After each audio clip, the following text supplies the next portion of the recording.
Bueno, la situación económica se hizo dramática en 1975, ¿no? Debido a eso, incluso años anteriores había ocurrido una huelga policial que había generado una gran cantidad de desmanes en la capital.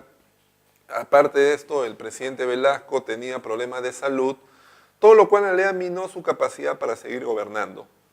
Así que en 1975, el general Francisco Morales Bermúdez va a encabezar un relevo en el poder y va a dar inicio a lo que se conoce como la segunda fase del gobierno militar. Él va a gobernar con un programa mucho más moderado, conocido como el programa Tupac Amaru.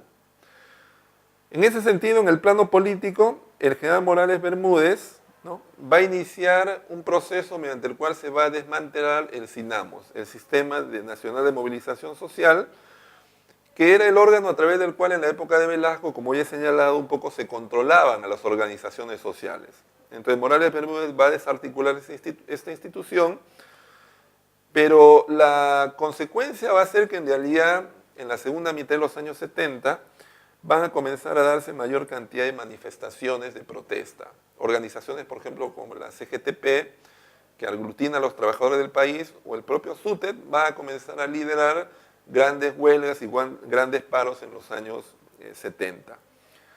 Todo eso va poco a poco llevar al gobierno a tomar conciencia de la necesidad de que los militares tenían que dejar el poder y tenían que preparar, ¿no?, el regreso a lo que sería la democracia. Por esa razón es que, vamos a ver más adelante, se va a dar la convocatoria a la Asamblea Constituyente. Pero aquí estamos en el punto en el cual justamente las manifestaciones de los años 77, 78 van a llevar gradualmente al gobierno a tomar en cuenta la fragilidad, en este caso, de su situación en el poder. Como respuesta a eso, incluso inicialmente se van a dar los toques de queda, los estados de sitio en algunas zonas de Lima.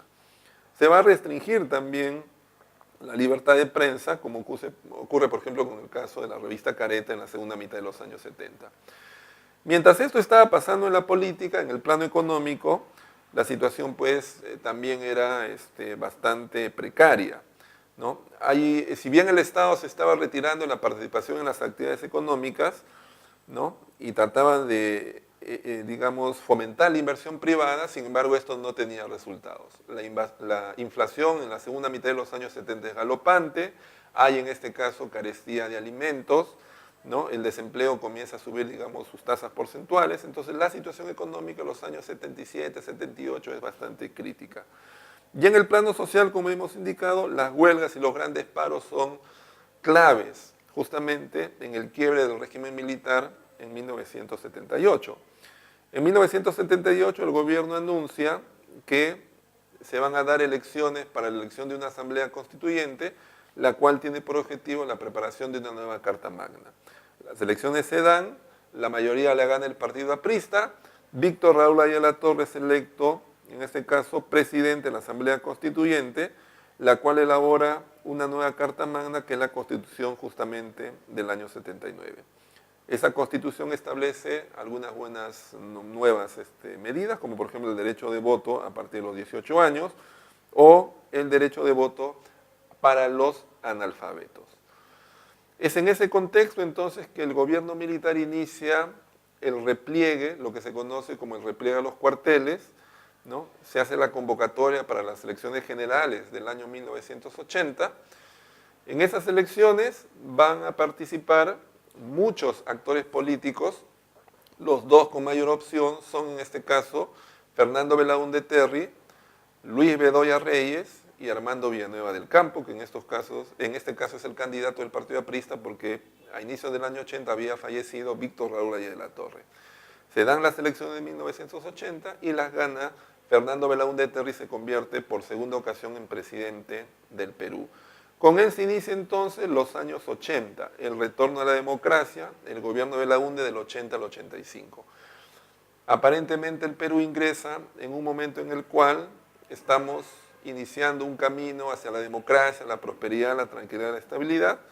Nadie se imagina que en esos momentos el Perú está ingresando en una de sus décadas más terribles, que es los años 80, que van a estar azotadas por el fenómeno de la subversión, la inflación, el narcotráfico, la corrupción y, bueno, todos los males que uno se puede imaginar el Perú, digamos, lo va a experimentar en los años 80. Pero ese no era el sentimiento, esa era la visión que se tiene justamente cuando, en julio de 1980, Fernando Belaúnde Terry asume la jefatura del país.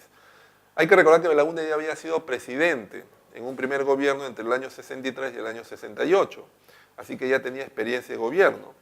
En esta ocasión él llega nuevamente apoyado por su partido Acción Popular. En el poder va a contar con el apoyo en el Congreso del Partido Popular Cristiano, el partido que había sido fundado en los años 60 por Luis Bedoya Reyes. Otros partidos políticos que en esos momentos están en el Parlamento son el APRA y hay un conjunto de organizaciones de izquierda. Ese es el escenario político del Perú en 1980. ¿Qué es lo que va a ocurrir en el gobierno de Fernando Belaúnde Terry? En el plano de la política, ¿no?, hay que señalar que justamente su alianza con el Partido Popular Cristiano le va a dar un apoyo en el Parlamento. Entonces, Belaúnde es un gobernante que tiene el control ejecutivo y tiene el control del Parlamento, ¿no? En ese sentido, es un gobierno, digamos, que tiene mucha capacidad de maniobra, aunque llega en un momento en el cual la situación económica es bastante crítica para el país.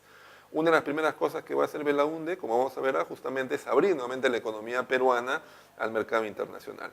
Pero bueno, una segunda cuestión en el plano de la política es la inmediata devolución de los medios de comunicación a sus legítimos propietarios. Los canales, las radios, los periódicos son devueltos a sus legítimos propietarios, ¿no? Como el caso, por ejemplo, de Panamericana, Canal 5, es devuelta a la familia Parker. En 1981, el Perú experimenta un conflicto con el Ecuador, es conocido como el conflicto de Falso Paquilla, ¿no? Tropas ecuatorianas invaden territorio peruano en la frontera entre ambos países, colocan un puesto en territorio peruano que denominan Paquilla, que es el nombre de una localidad ecuatoriana que efectivamente se encuentra en territorio ecuatoriano. Es una manera, una estrategia utilizada por el Ecuador para confundir a la comunidad internacional. El presidente Belaúnde rápidamente toma acciones, se traslada al Teatro de Operaciones, hace declaraciones públicas, bautiza el lugar como Falso Paquilla. Las tropas peruanas ingresan a la zona, desalojan al ejército invasor y el asunto rápidamente queda solucionado. Pero es una primera llamada de atención de que el problema con el Ecuador, que supuestamente estaba solucionado en el protocolo de Río de Janeiro el año 1942, todavía subsistía como un reclamo de ese país respecto al Perú y que va a renacer algún tiempo después durante el gobierno de Fujimori, como vamos a ver más adelante. En el plano económico, la situación del gobierno de Belaúnde, como hemos dicho, es bastante crítica. La crisis que hereda del gobierno de Morales Bermúdez, él la va a enfrentar, por un lado, levantando los subsidios que hasta ese momento el Estado tenía respecto a los precios de algunos productos. Es decir, se va a dejar de lado el control estatal de la economía. Eso de alguna manera va a generar una inflación rápida en los primeros meses de gobierno.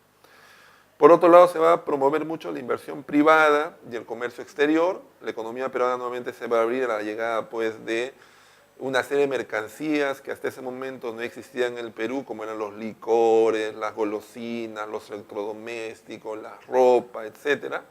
Todo lo cual ingresaba en la época de los militares solamente vía contrabando, ahora va a ingresar a través de un comercio legal, ¿no? Y por otro lado se van a impulsar grandes proyectos de infraestructura para promover en este caso los sectores especialmente de la construcción y el empleo de la mano de obra, ¿no? Se van a comenzar a diseñar centrales hidroeléctricas, proyectos de irrigación en la costa, ¿no?, puentes, caminos, etc., ¿no? Entonces, eso es un poco el panorama que se va perfilando durante el gobierno de Fernando Belaúnde Terry.